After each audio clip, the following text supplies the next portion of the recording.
نن 13 فروری ده او سبا 14 فروری ده او په 14 فروری باندې بعض خلک هغه ویلنټاین ډے مناوي.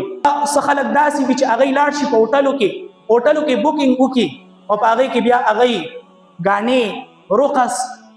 شراب او د شباب په کارونو کې هغه مشغوله وي، د بی حیاي په کارونو کې مشغوله وي. څه خلک هغه په 14 فروری باندې الکان او جنکې نوجوانان چې هغه یو بل ته کارډونه ورکوي، یو بل ته ګلونه ورکوي، یو بل سره د عشق مجازي اظهار کوي او داسې جملې او داسې میسیجز او داسې پیغامات هغه یو بل ته ورلیږي چې په هغې سره د انسان جنسي خواهشات هغه راوچتېږي. او دا ټول ارسو چې دا خلک کوي زمونږ د ډیرو خلکو له دا پته نشته دی چې دا مونږ د کم ځای نه دا خبرې راغلي دي. د دې ویلنټاین ډے د دې پس منظر څه دی، د دې حقیقت څه دی، تفصیل خو ځان ته خپله کتل پکار دي. خو مختصرا زه تاسو ته دا ویم چې دا یو پادری و چې هغه سینټ ویلنټاین نوم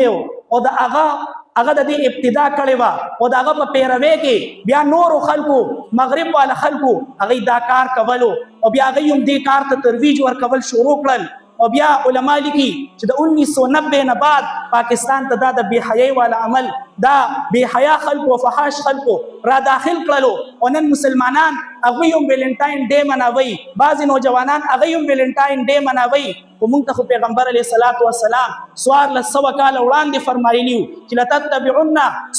سنن الذین من کان قبلکم شبرا بشبر وذراعا بذراع، چې تاسو به د مخکیني خلکو مکمل تابعدار او مکمل د هغوی په طریقو باندې به تاسو چلیږئ تر دې پورې که هغوی کې څوک داسې وي چې هغه د ځواب په سوري کې ورننوتلي وي تاسو به هم په هغوی کې ورننوځئ. صحابه کرام وویل قلنا یا رسول الله اليهود والنصارى، چې تاسو دا یهودیان یادوي دا عیسایان یادوي چې موږ مسلمانان به د دې یهودیانو او د دې عیسایانو په طریقو باندې چلیږو. پیغمبر علیه السلام وفرمایل من هم، څوک یادوم، هم دا خلک یادوم، تاسو به د دوی په طریقو باندې چلیږئ، د خادې په طریقو کې، په خپل لباس کې، په خپل شکل او صورت کې، په خپل خوراک او اسکاک کې، په خپل طرز زندګۍ کې هغوی نن د غیرو طریقې اپناوي، نن هغوی د مغرب د طریقو پیروي کوي، د مغرب په طریقو پسې روان دي. او چې کله داسې مواقع راځي که هغه د ویلنټاین ډے موقع ده، هغه د نیو ایئر نایټ موقع وي، په دې موقع کې مسلمانان هغه د غیرو د مذهب او د غیرو د طریقو پیروي کوي.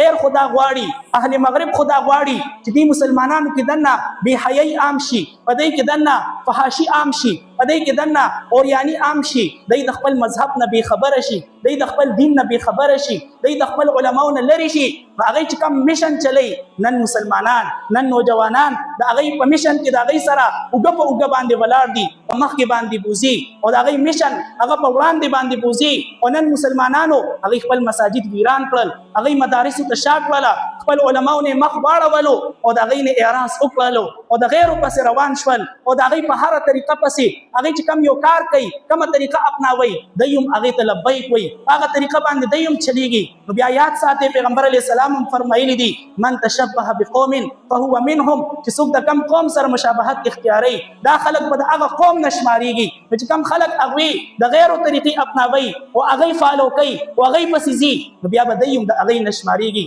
نو لہذا دا د رمضان المبارک میاشت را روانه ده، موږ مسلمانانو له پکار دا دي چې موږ د خپل علماو سره یو ځای شو، موږ د مدارسو سره خپل نسبت قایم کو، موږ د صلحاو سره خپل نسبت قایم کو، موږ د تبلیغي مراکزو سره خپل نسبت قایم کو، موږ د الله والا خلکو سره خپل نسبت قایم کو چې چېرته قیامت کې د الله والا خلک ودرېږي چې موږ او تاسو په هغه صف کې د دوی سره ودرېږو.